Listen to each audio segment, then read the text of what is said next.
كما صليت على إبراهيم وعلى آل إبراهيم إنك حميد مجيد. اللهم بارك على محمد وعلى آل محمد كما باركت على إبراهيم وعلى آل إبراهيم إنك حميد مجيد. ربنا آتنا في الدنيا حسنة وفي الآخرة حسنة وقنا عذاب النار. ربنا ظلمنا أنفسنا وإن لم تغفر لنا وترحمنا لنكونن من الخاسرین. الہی ہمارے گناہوں کو معاف فرما دیجئے. ربنا ربنا آتینا فی الدنیا حسنۃ وفی الآخرۃ حسنۃ وقنا عذاب النار. اے اللہ پاک ہمیں اس دنیا میں بھی، اور اللہ پاک ہمیں اور ہماری آنے والی نسلوں کو اور موجودہ نسل کو اس دنیا میں بھی اور آخرت میں بھی اے اللہ پاک، اے اللہ پاک، اے اللہ پاک کامیاب اور کامران فرما دیجئے. اے اللہ پاک عذاب، یا اللہ پاک قیامت کی صبح تک آنے والا ایک ایک بچہ جو کہ ہماری نسلوں سے ہو، یا اللہ پاک اس کے ایمان، اس کے ایمان، اس کے قرآن، اس کی نمازوں کی، اس کے دل اور دماغ کی، اس کے عقائد کی اللہ پاک ایسے حفاظت فرمائیے گا جیسے آپ نے یوسف علیہ السلام کی ہر طرح سے حفاظت فرمائی. جیسے کیچڑ میں کمل کو آپ کھلاتے ہیں، ایسی پاکیزہ رکھیے گا ہمارے بچوں کو. یا اللہ پاک ہم سے جو بھی ایسی غلطیاں ہو گئی جو پکڑ کا باعث بن جائیں گی اور جن کی وجہ سے ہمیں جہنم کا منہ دیکھنا پڑے گا، ان غلطیوں کی تلافی کرنے کی طرف ہماری توجہ دلوائیے اور ہمارے لیے آسان فرمائیے. ہم نے کسی کا حقوق کھائے ہوں، اے اللہ پاک اس طرف ہماری توجہ کروائیے اور ایسے اسباب بنائیے کہ ہمیں یاد آ جائے اور ہم اللہ تبارک تعالیٰ ان کے حقوق دنیا میں ہی دے کے نہ سرخرو ہو جائیں. اے اللہ پاک دنیا بڑی ظالم ہے، جس طرح سے رشوت کا مال اور حرام کا مال کھا رہی ہے اور ڈٹائی کے ساتھ زندہ ہے. اللہ پاک یہ سب کو بھول گیا کہ یہ تھوڑے دنوں کی زندگی ہے. اللہ احساس اور شعور بیدار فرمائیے. یا اللہ پاک، یا اللہ پاک جانے انجانے میں جو گناہ ہو گئے ان کو معاف فرما دیجئے. یا اللہ پاک فلسطین کے مسلمانوں پہ کرم فرما دیجئے. ان کے کھانے، ان کے پینے، ان کے لیے ٹھنڈے پانی کا انتظام، ان کے لیے اللہ پاک محفوظ پناہ گاہیں، آرام دہ بستر، اے اللہ پاک ان کی ہر طرح سے مدد فرمائیے. اے اللہ پاک میدان جہاد میں کھڑے ہو جائیے. ایک طرف ہمارے مجاہدین اور آپ، اور دوسری طرف اللہ پاک پھر اللہ تبارک تعالیٰ دشمن کو راندہ اور ذلیل فرمائیے. ان کو اللہ پاک دم کٹا کیجئے. یا اللہ پاک نیتن یاہو کو، میکرون کو، مودی کو، اللہ پاک جوئی بائیڈن کو، یا اللہ پاک بشار الاسد کو، یا اللہ پاک جتنے بھی اسلام کے دشمنان اسلام، غداران پاکستان ہیں، اللہ پاک ان کو چن کر جہنم واصل فرمائیے. ان کے کاروبار کو، معیشت کو، کرنسی کو، ان کے پورے لشکروں کو، ان کی فوج کو، ان کے شہروں کو، ان کے دیہاتوں کو، ان کے سکون کو، ان کی صحتوں کو تباہ اور برباد فرمائیے. یا اللہ پاک اب رحم فرما دیجئے ہمارے فلسطین کے مسلمانوں پر، ہمارے حماس کے ایک ایک مجاہد پر. ان کی مدد فرمائیے، ان کی ہر طرح سے اعانت فرمائیے، ان پر رحم فرمائیے، ان پہ کرم فرمائیے. اے اللہ اب تو رحم فرمائیے. یا اللہ پاک کی اگر تو نے مسلمانوں کی دل جوئی نہیں، تانا دیں گے بت کے مسلم کا خدا کوئی نہیں. یا اللہ پاک ڈاکٹر انم، عائشہ، سونیا، ختیجہ، سمیرہ، فیصل، ماری، انس، فاخرہ، بابر، سنبل، علی عمران، مہرالنساء، مریم، ثانیہ، روشان، ان سب کو بہترین نیک نرینہ اولاد اے اللہ پاک اسی سال عطا فرمائیے. فریال، عائشہ، سحر، ان کی تمام مشکلوں کو آسان فرمائیے. دنیا میں بھی ان کے لیے جنت، آخرت میں بھی ان کے لیے جنت عطا فرمائیے. یا اللہ پاک امت محمدیہ صلی اللہ علیہ وسلم کی تمام بچیاں اور بچے جو نکاح کے قابل ہو چکے ہیں اور جتنے لوگ یہاں بیٹھے ہیں ان کی بچیاں اور بچے، اللہ پاک حفصہ، فاطمہ، جویریہ، سدرہ، سبحانہ، حفصہ، سجاد، زینب، منتہا، عفیفہ، بینش، بنات سرور فخر، عبد المتین، سعدیہ، نظام، سدرہ اور اس کے گھر میں تمام بچیاں، آمنہ، نمرہ. یا اللہ پاک ان سب کی شادیاں بہترین اور اچھی جگہ جلد فرما دے. ان کو بہترین زوج عطا فرما دے. تمام علماء اسلام، مفتی حسن صاحب، مفتی تقی عثمانی صاحب، مولانا فضل الرحمان صاحب، فضل الرحیم صاحب، پیر ذوالفقار نقشبندی صاحب حضرت جی، ان کو سب کو ان کی جان، مال، عزت و آبرو کی حفاظت فرمائیے اور ان کو صحت کاملہ عاجلہ مستمرہ عطا فرمائیے. ندیم بھائی کو، عمیر کو، نازیہ، اندلیب، اہلیہ، حسین، عیشا، معظم، عادل، شزا، نعیم، ریحانہ، عثمان، عزیز. یا اللہ پاک زارا، فاطمہ، رمشا، دانش، یا اللہ پاک طاہر، مختار عالم، اہلیہ رضوان اللہ صاحب، اہلیہ رضوان الہی اور اہلیہ دانش کے والدین، ان سب کو اور اس محفل میں جتنے لوگ بیٹھے ان کو میرے بھی اور ان کے بھی جو ہے سب کے شوہروں کو اور سب کے بچوں کو، قیامت کی صبح تک آنے والی نسلوں کو ایمان کے ساتھ اور اللہ تعالیٰ ہدایت کے ساتھ صحت کاملہ عاجلہ مستمرہ عطا فرمائیے۔ اہلیہ اعظم، اہلیہ رفیق، مفتی ضیاء الدین صاحب، عامر بیٹی انم، ان کا گھر، ان کو اپنا بہترین عزت والا گھر عطا فرما دیجیے یا اللہ پاک۔ احمد نواز صاحب، محمد عمر محسن، عمیر سنبل، یا اللہ پاک ان کو بہترین روزگار عطا فرما دے، راہ ہدایت عطا فرمائیے۔ اماد کو، صالحہ کو، ہمنہ کو، احمد کو، حفصہ، فاطمہ کو، یا اللہ پاک ان کو راہ ہدایت عطا فرما دیجیے یا اللہ پاک۔ آج کا سورج ڈوبنے سے پہلے ان کی ہدایت کے فیصلے فرما دیجیے یا اللہ پاک۔ ڈاکٹر ہمنہ، فاطمہ، عائشہ، عبداللہ، ان کو دنیا اور آخرت کی کامیابی عطا فرما دیجیے۔ ڈاکٹر ہمنہ کے لیے بہترین برکت والی نزدیک ترین جو ہے نوکری کا، جاب کا بندوبست فرما دیجیے۔ وصلی اللہ تعالی علی خیر خلقہ محمد وعلی آلہ وصحبہ وآل بیتہ وازواجہ وذریاتہ اجمعین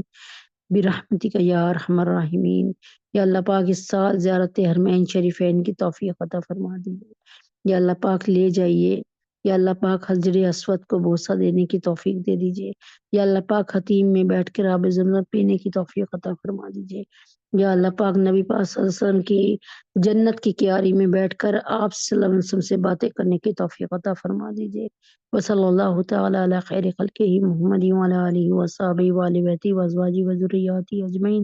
برحمتک یا ارحم الراحمین۔